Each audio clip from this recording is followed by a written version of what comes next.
Welcome to CFO Focus Live. Now, here's our host, Aditi Roy. Hello and welcome to CFO Focus Live. I'm Aditi Roy. We have a special episode for you today featuring an icon in the business world. His name is Peter Cuneo. Peter is known worldwide as a leader in turnarounds and helped turn around Marvel Entertainment and sold it to Disney for billions a few years ago.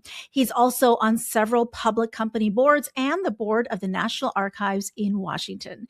Peter has a new book out with New York Times bestselling author Joe Garner, and they're both here to tell us a little bit more about it. Welcome, gentlemen. Thank you. Hi. Very nice to be here.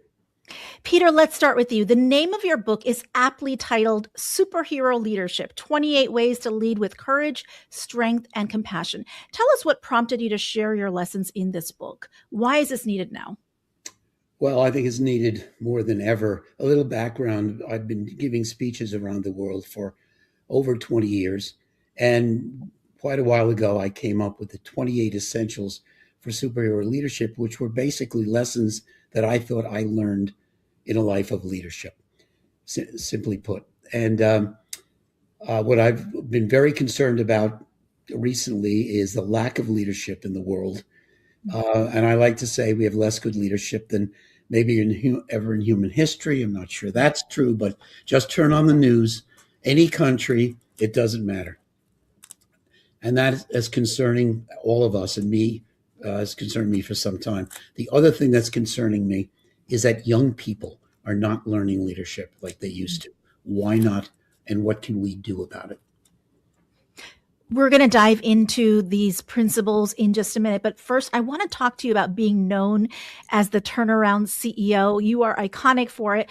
What I find so noteworthy is you came into companies like Clairol, a women's hair care company, and Marvel, a comic book company where you really didn't have any subject matter expertise, and then turned them around. How did you earn the respect of the employees around you and then turn the companies around? Well, I do have some principles on walking into a company and how I should behave and treat other people. And there are a number of things, but I never pretend to be an instant expert. This is a major cause of failure among leaders. They think that they need somehow lose respect if they're suddenly instantly they can make a movie successful with no experience or publish a comic book with no, of course not. So I never pretended in any of my turnarounds where I had no background that I did. I had to learn.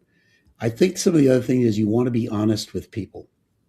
I know that's not always easy because you often delivering bad news, but in the end, people will respond more to bad news than no news. Communication, regular communication, honest communication. Communication is a lost art today in leadership. We have, because of technology, we've forgotten how to really communicate face to face, for example, or communicate things that really matter. Very important.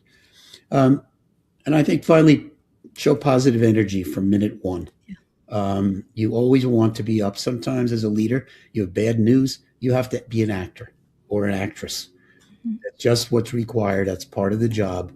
You know, you're not crazy telling people things that are not accurate, but it's very, very important. So I think those are things that I always thought about walking through the door. Joe, when you hear Peter talk, even in talking about these turnarounds, what's noteworthy is his humbleness. He talks about these principles, but it's not about him. I can see how the two of you make such a perfect pair. He provides the great stories and you shape it into a kind of a hero's journey narrative, or rather a superhero's journey in this case. How did the two of you meet and then decide to collaborate? Well, we started by working on a podcast called Superhero Leadership. And we did a season of them interviewing people from all walks of life, leaders from all walks of life, military as well as business, media, so forth.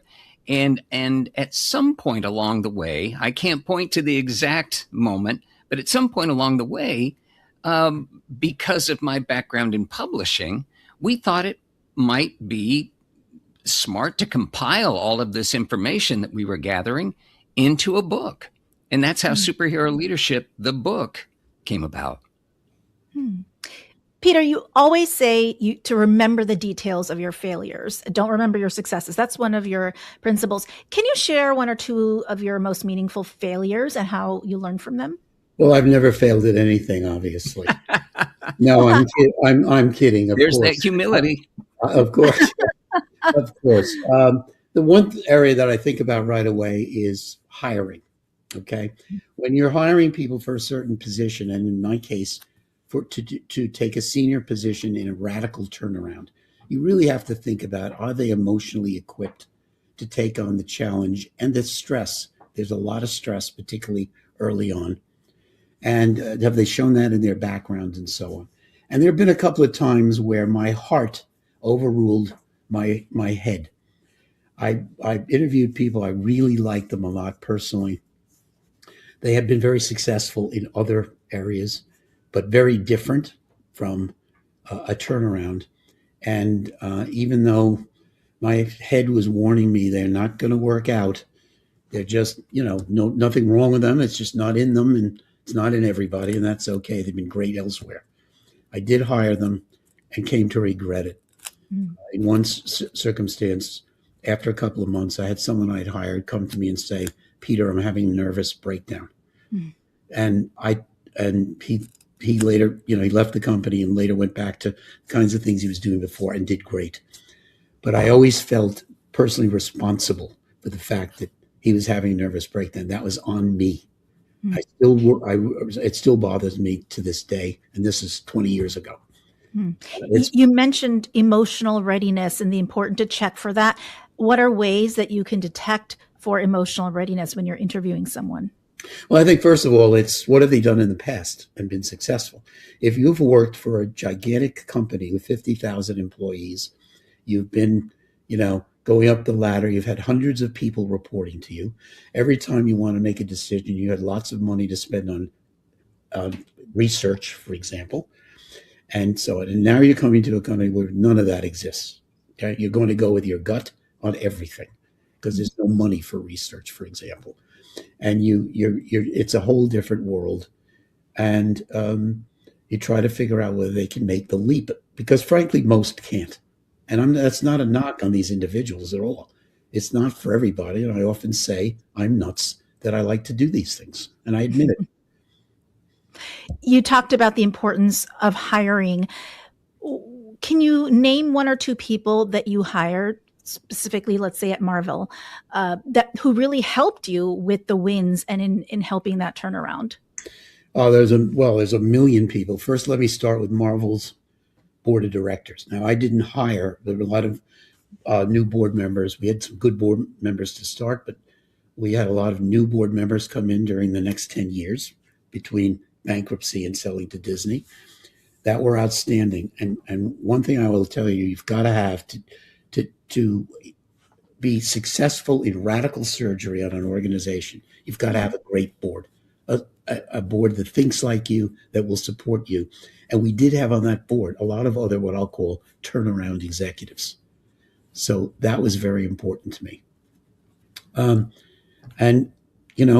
discovered a lot of good people. It's just that the company had been through a ringer going through 2 years of bankruptcy, and good people had left because they lost faith in what would happen in the future and so on. But actually, I did bring in some good people.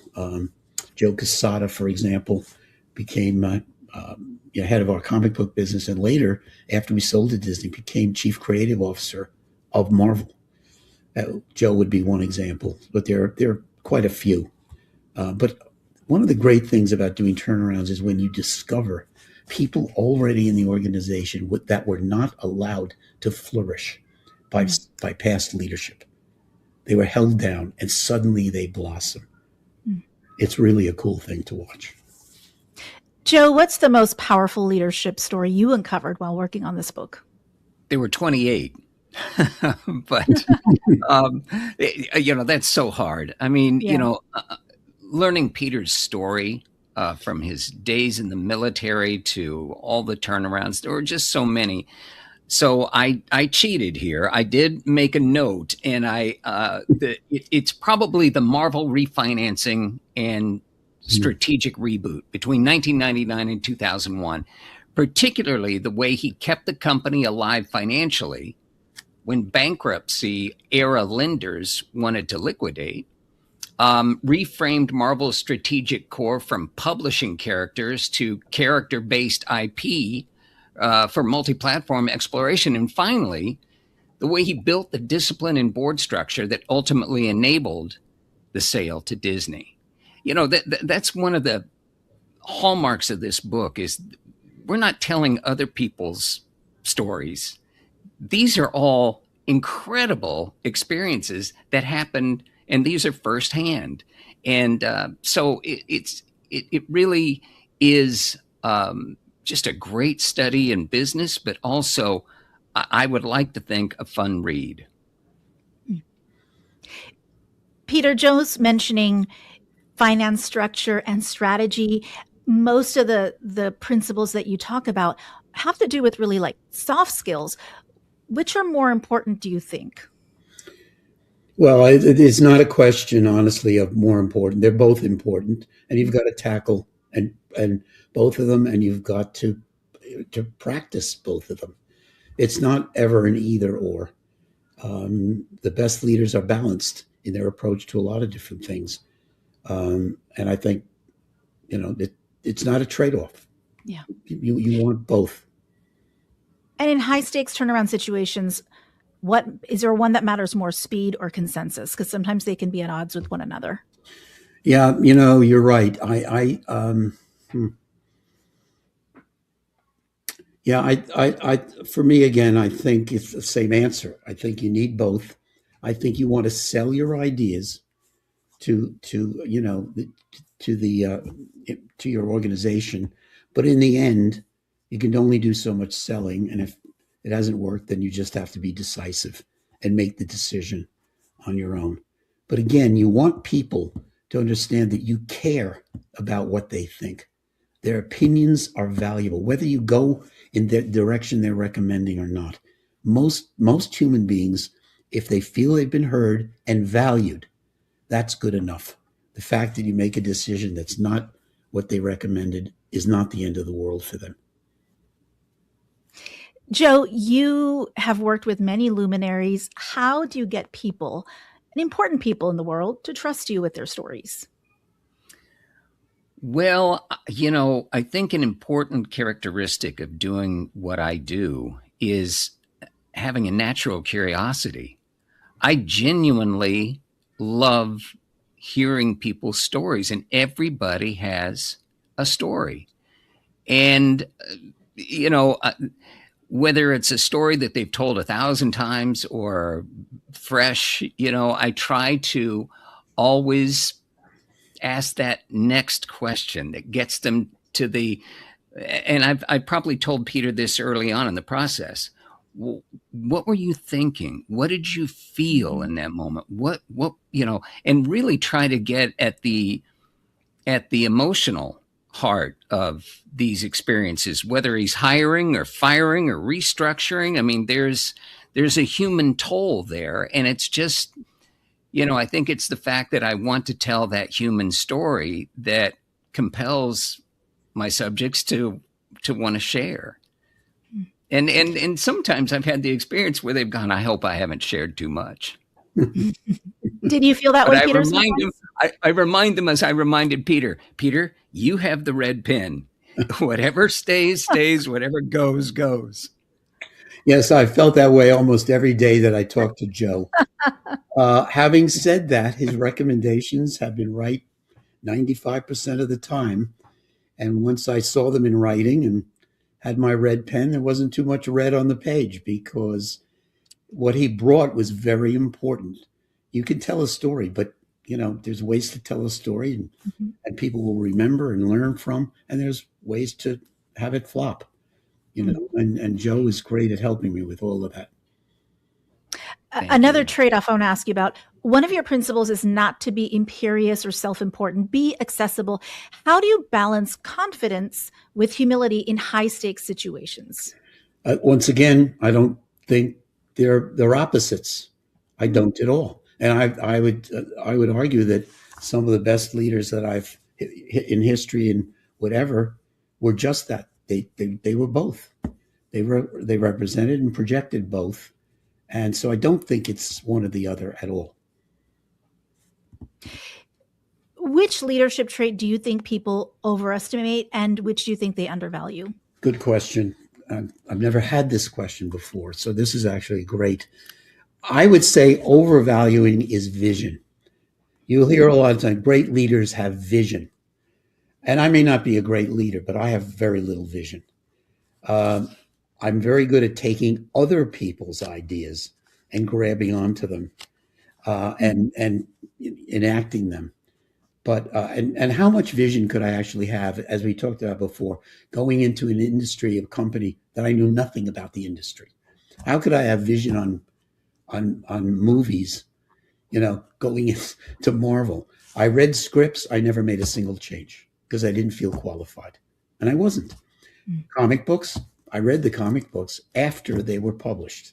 Why? Because I didn't have any skills. I'm going to tell people with 20, 30 years in those businesses what to do? No.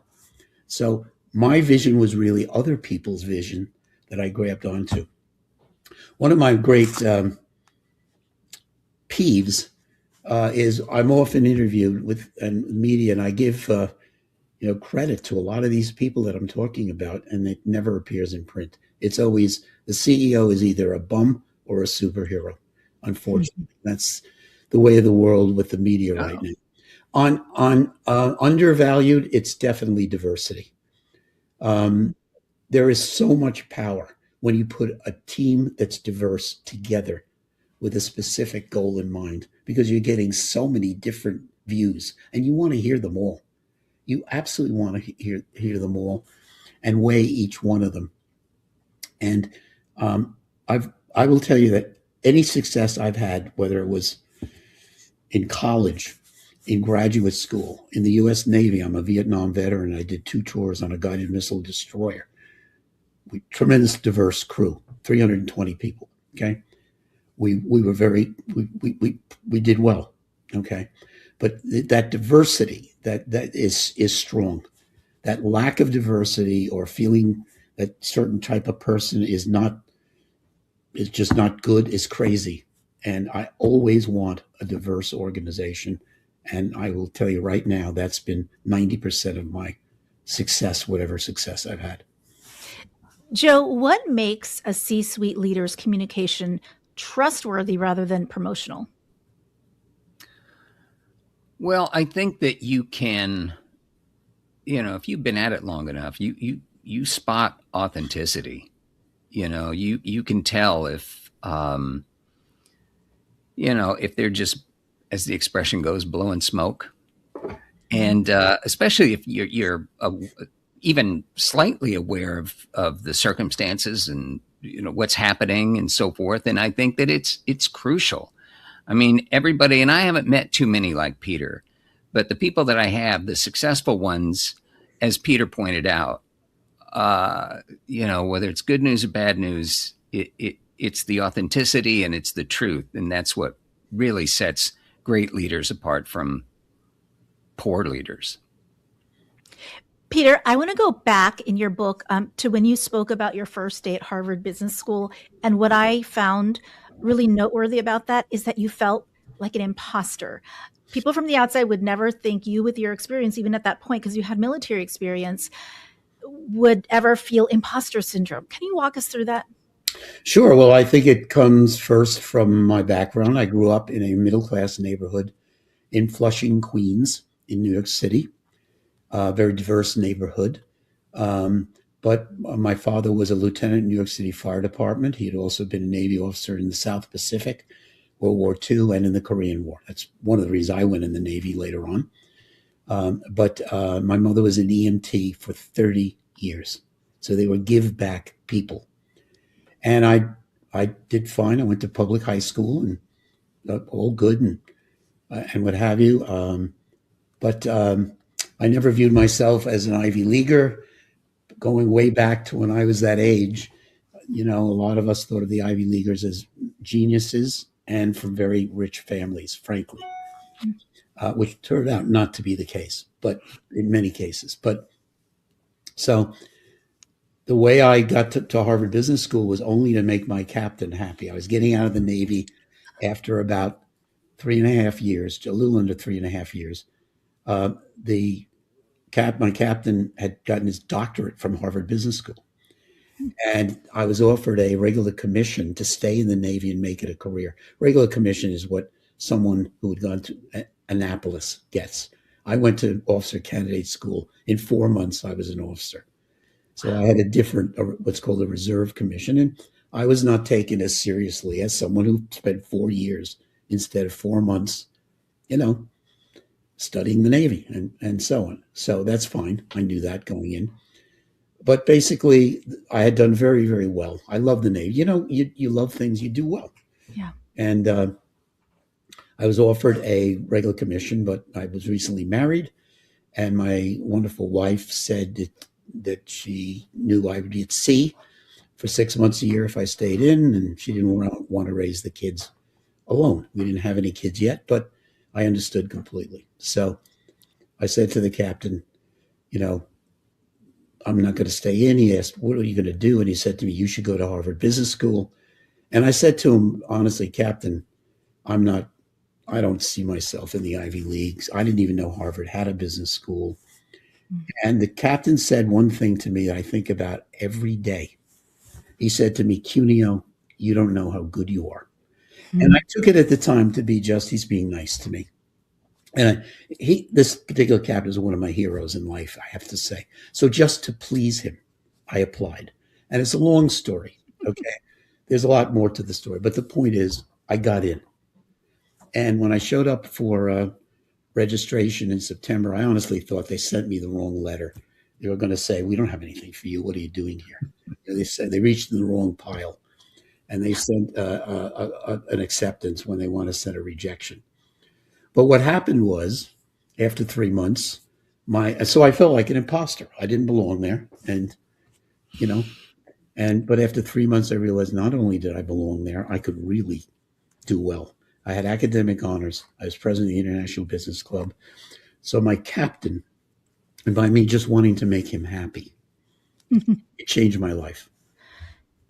And I would say that when he said, Cuneo, you don't know how good you are. I absolutely agree with him. And there is that humility so early in your life's journey.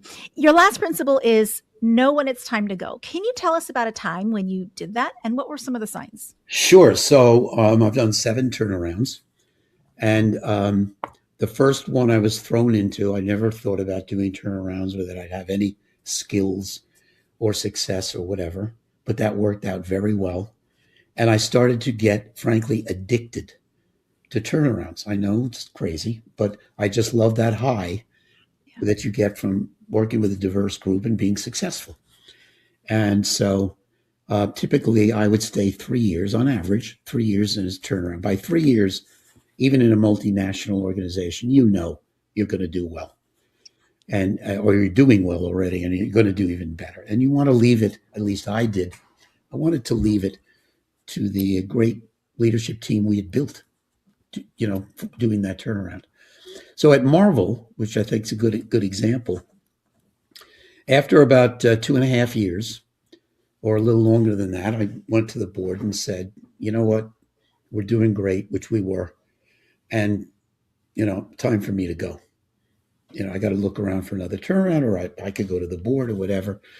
And the board said to me, Peter, we need you to stay another year, which I did. So at Marvel, I was almost 4 years as CEO before going on to be vice chairman of the board.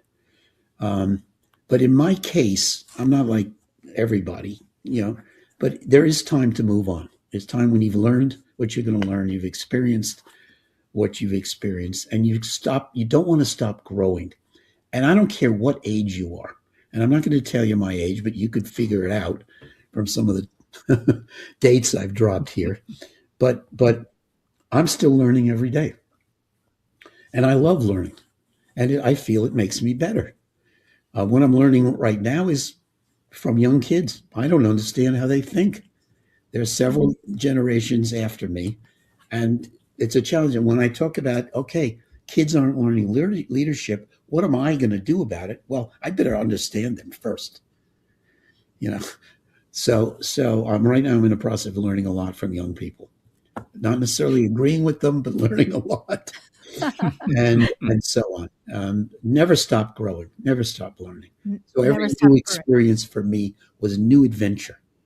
Mhm. I'm an adventurer, I guess, because my grandparents were all adventurers. We won't go into that now, but I grew up with risk takers as being normal, being natural. Joe, is there a leader or luminary you haven't worked with yet with whom you'd like to work next? Boy, that's a tough question. There is somebody whose biography I would like to do, and I've been working on it a little bit. I grew up in the 70s, and one of my heroes, being interested in broadcast and so forth, was Dick Clark.